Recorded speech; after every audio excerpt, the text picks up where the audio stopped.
Hello everyone! In the last 12 months, Star Citizen is evolving more and more into Rust in space, PvP everywhere, gangfest galore. Occasionally I see comments like, "This was always the plan, you should feel hunted everywhere." Even CRGs themselves say PvE players are cowards.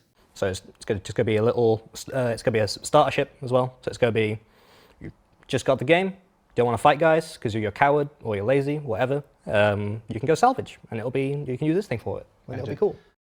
This is not true. Chris made very clear statements about PvP. Chris said a player should be safe in high security areas. There will be serious consequences if someone attacks a player in those high security areas. Chris even talked about a PvE-PvP slider. For those who say this is old, yes, but people bought ships, gave CRG money because of what Chris said. And Chris never said his vision has changed. I want to make my point very clear. I like PvP.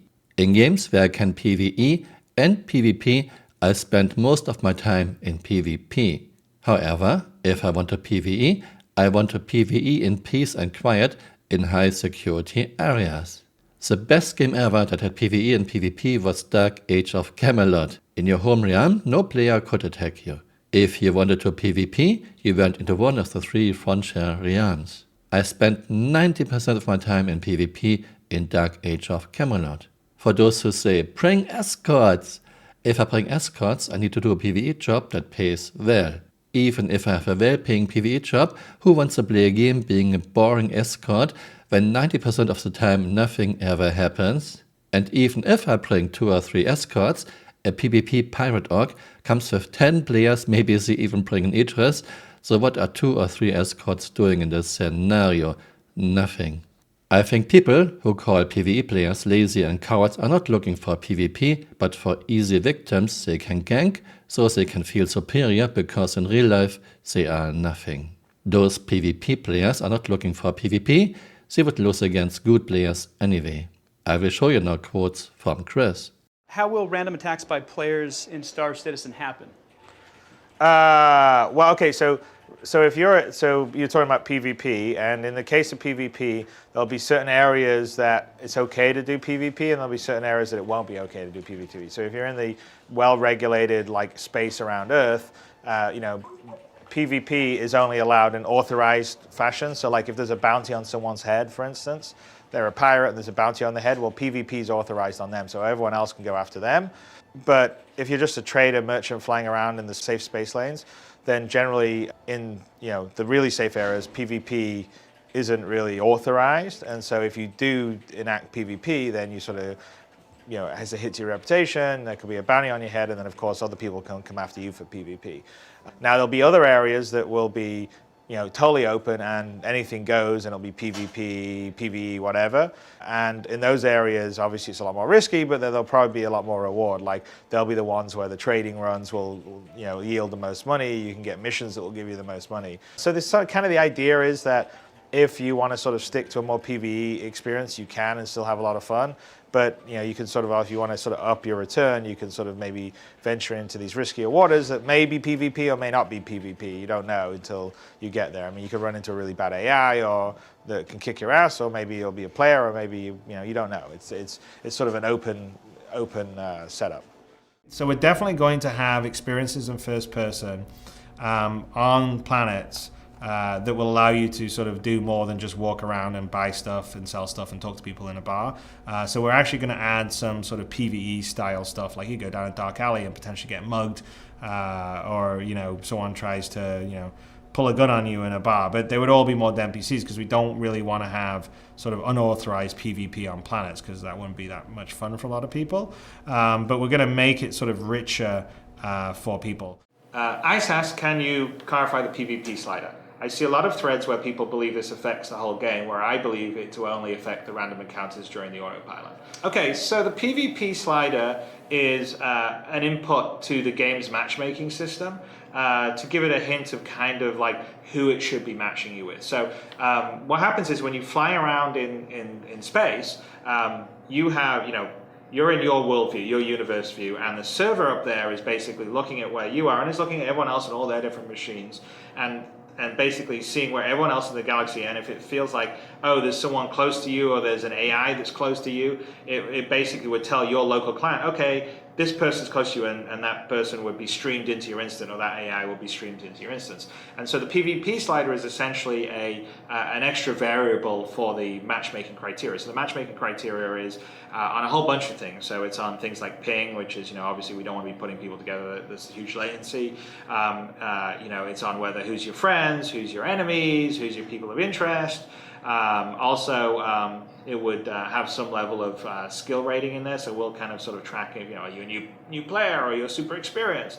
And based on that, in most of the areas, because some areas there won't be any, it'll be whoever's there versus whether it's PvP or not. But if you basically said, hey, you know what, I would prefer to have more PvE than PvP, it would give a preference to the AI flying around rather than a real player. So if there's an AI pirate and there's a real player pirate, it would drop the AI pirate into your instance to fight if you were more towards PvE than PvP. You definitely would get other players stream into your space that wouldn't be hostile, say maybe a friend of yours or something, so you could definitely get a co-op kind of feeling. That's going to be an ongoing process, but the whole idea with it is you should be able to fly around the game, and if you wanted that more sort of privateer freelancer experience, that's kind of what will happen to you. It'll just be mostly you'll see AI, and then if there's other players, they'll be probably friendly players, or if you're in like certain areas of space where there's no holds barred, then it definitely could be a unfriendly player, but you'll sort of know that, okay, well, those are the dangerous areas. So if you're a new player and you don't really want to be dealing with tough other players, then you probably should avoid those. And I would like to say one other thing is you definitely can have NPCs that are tougher than any player could ever be, since it's a computer that runs it. It knows exactly where you are, and it can calculate the correct firing solution much better than a player could ever do. So I think it is a bit of a misnomer to think that NPCs aren't necessarily as tough as real players. In some cases, NPCs could be tougher than real players. But essentially, the slider just sort of allows you to affect the kind of people that would stream into your space as you're traveling across the galaxy. And hopefully that'll mean that if you sort of want to play the more privateer style game, and just by yourself, you can have that experience. You want to play with your friends and sort of co-op against other AI, that can happen. But also if you want to mix it up with other players, that will also happen too. And we'll have some other stuff. I mean, I know that there's always a question where people are always worried, well, what if that's an exploit and can you change it dynamically? And we're not going to let you change that dynamically while you're flying around. So it's kind of a setting that you have as you fly around. And like I said, there are some areas that are no holds barred, and those areas will also have some really cool stuff in. So I'm hoping at some point, like you get brave enough and you get good enough, you would go to these areas to, I don't know, get this one particular kind of weapon that you can't get elsewhere, or salvage an alien wreck. But you have to take some risks to get there. So it's a sort of risk-reward basis. So I hope that answered the question on the PvP slider. This is like a lot of people seem to think of Star Citizen as like PvP, there can only be one Highlander style, right? I put that in my letter. But it's not. I mean, it's yes, if you want to participate in PvP or compete with other organizations, we are going to put that gameplay in there.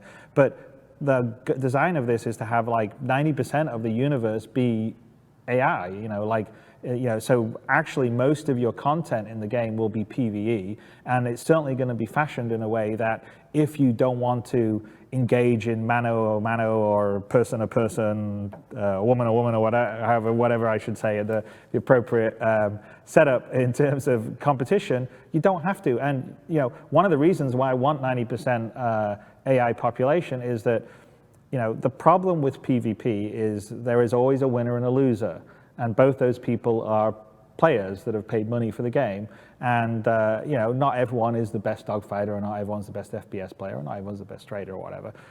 So the great thing about AI is we can make AI of all levels. So no matter what, even if you're a crappy dogfighter, you can still take down some AI pirates and feel like you're the man. It's like, okay, yeah, I got him, I took him down. And so I really want to make sure that that's there, so people can have a good time. Because if you're only ever competing against other people, then there will always be winners and losers. And if you're someone that's not that great or don't have enough time to really practice up, it'll be a sucky experience for you and you won't play. So I want people that fall into that category to have opportunities to go out there and have fun and whip up on some pirates or do whatever they want to do without having to be forced into head-to-head competition.